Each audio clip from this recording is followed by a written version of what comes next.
Channel साहित्य शिक्षा। तो हमारे जो आज का टॉपिक है वो रिलेटेड है जैकिस डेरिडा से।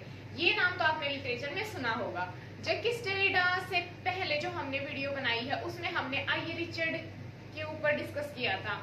अब इस वीडियो को शुरू करने से पहले मैं आपको एक बात बता देती हूँ कि जो जैकिस डेरिडा है इसके ऊपर पर्टिकुलर हम एक वीडियो तो नहीं बनाएंगे क्योंकि ये बहुत लेंथी राइटर है, और अगर हम एक वीडियो में बनाने की कोशिश करेंगे तो कुछ पॉइंट है जो इम्पोर्टेंट है बट आपके रह जाएंगे, तो उसको कराने का सरफेस लेवल से कोई फायदा नहीं है।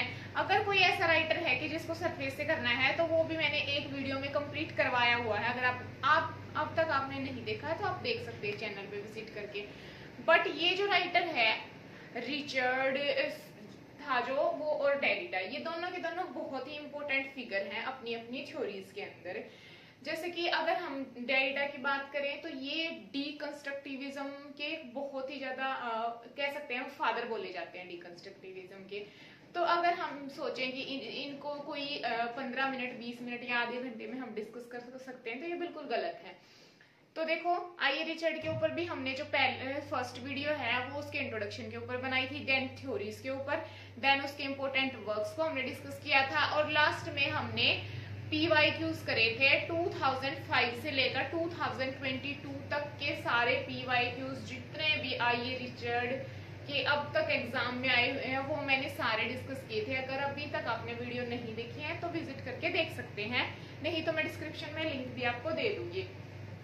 तो इसी तरीके से जो जैकिस डेरिडा है इसके भी हम सेम ऐसे ही करेंगे। पहले हम इंट्रोडक्शन करेंगे, इसके बारे में जानेंगे कि एक्चुअल में ये कैसे फेमस हुए, इनकी लाइफ क्या जर्नी क्या क्या थी, क्योंकि आजकल क्वेश्चन कहाँ से पूछ लिया जाता है कुछ पता नहीं है। देन हम इनकी थ्योरीज के बारे में डिस्कस करेंगे सेपरेट वीडियो में, और एक अलग वीडियो में हम इनके वर्क्स को, और फिर देन हम इसके PYQs को डिस्कस करेंगे। तो इस तरीके से हमारी स्ट्रेटजी है एक राइटर को कंप्लीटली अच्छे से डिस्कस करने की। ओके, तो अभी शुरू करते हैं ज्यादा देर न करते हुए। जैकिस डेरिडा जो है इनका बर्थ हुआ 1930 में और इनकी डेथ हुई 2004 में। अब वो कैसे हुई वो भी हम आपको बताएंगे। सबसे पहले जान लेते कि ये थे कहाँ के। अल्जीरियन बोर्न फ्रेंच फिलोसोफर थे Jacques Derrida. Okay, he is one of the major figure associated with post structuralism and post modern philosophy, यानी कि एक थे स्ट्रक्चरलिज्म वाले, ठीक है, और स्ट्रक्चरलिज्म वाले क्या कहते थे कि हर चीज स्ट्रक्चर में होनी चाहिए। ये थे पोस्ट स्ट्रक्चरलिज्म वाले, ठीक है। डेरिडा, पॉल दीमान हो गए, ये बहुत सारे जो राइटर थे ये डीकंस्ट्रक्ट, इसकी सेपरेट वीडियो अगर आपको ये सारे जानने हैं तो, ठीक है। इसमें हम इतना ओनली डेरिडा के ऊपर ही डिस्कस करेंगे। और he had a significant influence on humanity। उसके साथ साथ इनका जो इन्फ्लुएंस था वो humanities, social science, literature and political theories के ऊपर भी रहा है। बहुत सारा इम्पैक्ट जो इनका राइटिंग का था। His writing influence various activity, बहुत सारी एक्टिविटीज में ये इन्वॉल्व रहते थे, और इनकी जो राइटिंग हमें देखने को मिलती है उनमें बहुत सारे हमें ऐसे पॉइंट ऑफ व्यू देखने को मिले हैं जिनमें जो एक्टिविटी उस टाइम पे हो रही थी, जो मूवमेंट उस टाइम पे पॉलिटिकल मूवमेंट हो रहे थे उनका जिक्र मिलता है। ही वॉज रेगुलर, और वो रेगुलरली बहुत सारी जो यूनिवर्सिटीज हैं उनमें जाते रहते थे, विजिट करते थे, ठीक है, एज अ प्रोफेसर। वो कल्चरल एक्टिविटीज में भी बहुत ज्यादा एक्टिव रहते थे कि जो भी कल्चरल कुछ एक्टिविटी हो रही है उनमें भी बहुत ज्यादा वो एक्टिव रहते थे। And against the apartheid government of south Africa on behalf of Nelson Mandela. और क्या कहते हैं कि ये है ना जो नेल्सन मंडेला है ना, अपार्थाइड मूवमेंट तो आपको पता होगा साउथ अफ्रीका में जो हुआ था, ब्लैक पीपल और जो व्हाइट पीपल है वो डिस्क्रिमिनेट कर रहे थे ब्लैक पीपल का, तो उसको अपार्थाइड मूवमेंट बोला गया था। अब व्हाइट जो थे वो लगातार सप्रेस किए जा रहे थे ब्लैक्स को, अब ब्लैक ने बोला कि बस बहुत हुआ। तो नेल्सन मंडेला था वो फर्स्ट प्रेसिडेंट था साउथ अफ्रीका का, ठीक है। तो उनके साथ भी उनकी बॉन्डिंग थी और इसका उनको बेनिफिट भी हो रहा था, ऐसी बात नहीं है। एक बार क्या हुआ था कि जो जैकिस डेरिडा है ये बहुत ज्यादा जो है ड्रग्स वगैरह लिए हुए थे और गाड़ी चला रहे थे, तो इनको जेल हो गई, मतलब कि पकड़ लिया था पुलिस ने। तो अलग जो वहां के प्रेसिडेंट थे और जो क्या कहते हैं और भी कोई जान पहचान वाले थे, उन्होंने इसको तभी के तभी छुड़वा दिया था। यानी कि इनकी पहुंच बहुत ज्यादा थी, इनके जो नोइंग पर्सन थे वो बहुत ज्यादा थे। Okay, understand. तो डेरिडा इंपोर्टेंट फ्रेंड पोल दीमान। अब सबसे इंपोर्टेंट फ्रेंड की अगर बात करें तो पोल दीमान था। वैसे तो इनके बहुत सारे जो हेलन सीओस है, बहुत सारे इन्फ्लुएंस रहे हैं इनके अदर राइटर्स के ऊपर, और जैसे कि अदर राइटर के इनके ऊपर भी रहे हैं कहीं ना कहीं, ठीक है। अब जैसे इनकी टर्म्स वगैरह को आप देखोगे, जब लिटरेरी जो इन्होंने थ्योरीज दी हैं उनको जब हम डिस्कस करेंगे तब आपको पता चलेगा कि किस तरीके से structure sign play in discourse of human science. अब मैं ये बता देती हूँ आपको, अभी मैंने यहाँ पे एक पॉइंट बताया था कि बहुत सारी जो यूनिवर्सिटीज हैं उनमें विजिट करते थे एज अ प्रोफेसर। तो उसी टाइम पे जब इन्होंने ऐसे ही विजिट किया था इन्होंने जॉन हॉपकिंस यूनिवर्सिटी के अंदर, तो उस टाइम पे इनका जो ये था एक पेपर, इन्होंने एक जो लेक्चर था इन्होंने डिलीवर किया था जिसका नाम था structure sign play in discourse of human science, ठीक है, 1966 में। ओके, ये चीज आपको समझ में आ गई होगी। भाई कॉपी पेन लेके बैठा करो, अगर कोई भी इंपॉर्टेंट पॉइंट है तो उसको जरूर नोट डाउन किया करो, ठीक है। अब ये तो थे इसके कुछ इंपॉर्टेंट पॉइंट, मैं एक बार और थोड़ा सा दोबारा से रिकॉल करा देती हूँ आपको। फ्रेंच फिलोसोफर थे, पोस्ट स्ट्रक्चरलिज्म थे, पोस्ट मॉडर्न फिलोसोफर थे। उसके साथ साथ इनका जो इन्फ्लुएंस था ह्यूमैनिटीज पे, सोशल साइंस पे, लिटरेचर और पॉलिटिकल स्टडीज पे था। पॉलिटिकल मूवमेंट में बढ़ चढ़ के भाग लेते थे, ठीक है। अपार्थाइड मूवमेंट में भी इनका इंपॉर्टेंट रोल है। बहुत सारी यूनिवर्सिटीज में जो है विजिट करते थे, बहुत सारे जो प्रेसिडेंट वगैरह थे उनके साथ भी इनकी जान पहचान थी, ठीक है। अब हम आ जाते हैं, Derrida was known as a father of डीकंस्ट्रक्टिविज्म।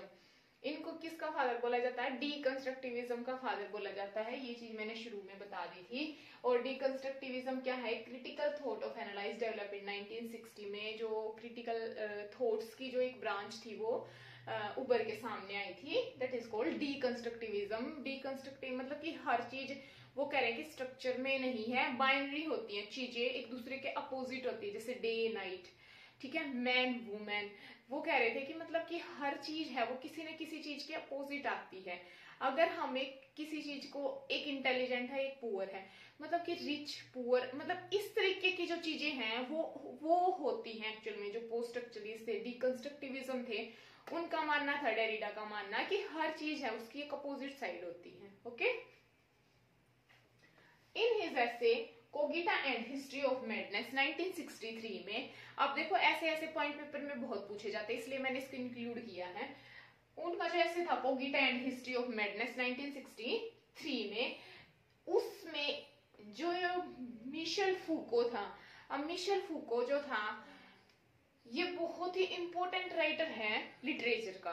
भाई ये तो मान लो कि अगर आप पेपर में इसको नहीं पढ़ के गए ना तो जाना ही मत, जाने की जरूरत ही नहीं है अगर आप इसको नहीं पढ़ के गए तो मेरी हम्बली रिक्वेस्ट है कि आप इस राइटर को तो एटलीस्ट 100% पढ़ के इसके PYQs करके तभी जाएं।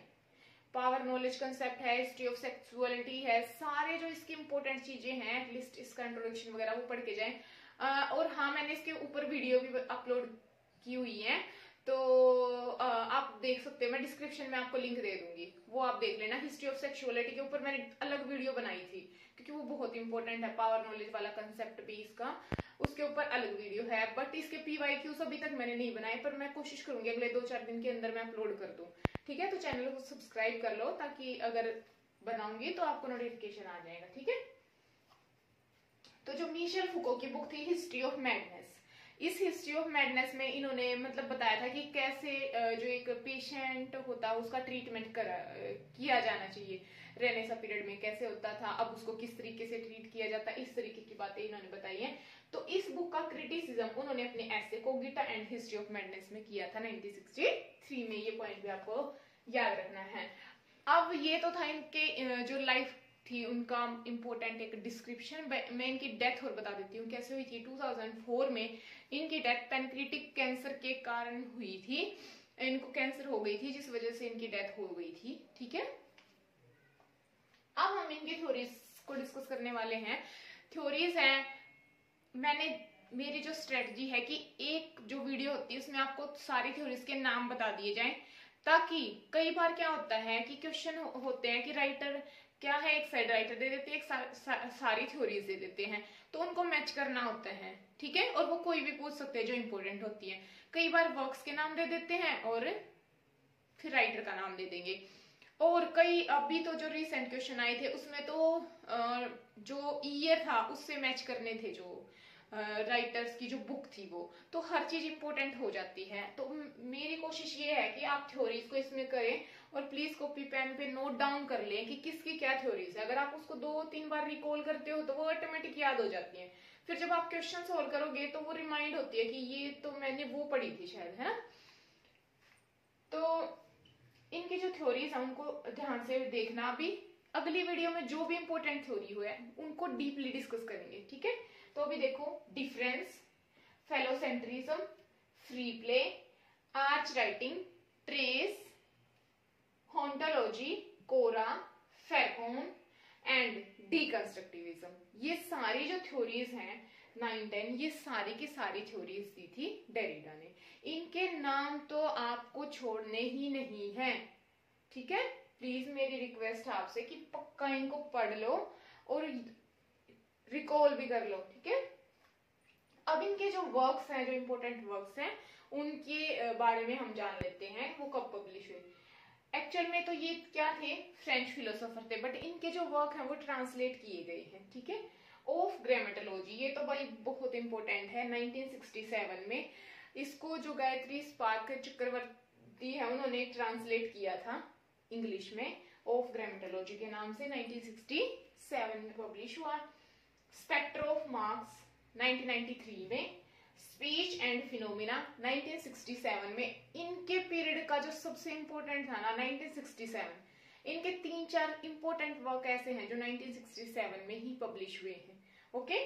Speech and phenomena 1967, writing and difference, work of morning, ये सारे जो है 1967 के आसपास ही पब्लिश हुए हैं। ऑफ ग्रामेटोलॉजी भी 1967, writing and difference, work of morning. अब इनके जो इंपॉर्टेंट थ्योरीज है, नेक्स्ट वीडियो हमारी जो होगी वो इंपॉर्टेंट थ्योरीज को लेकर होगी, ठीक है।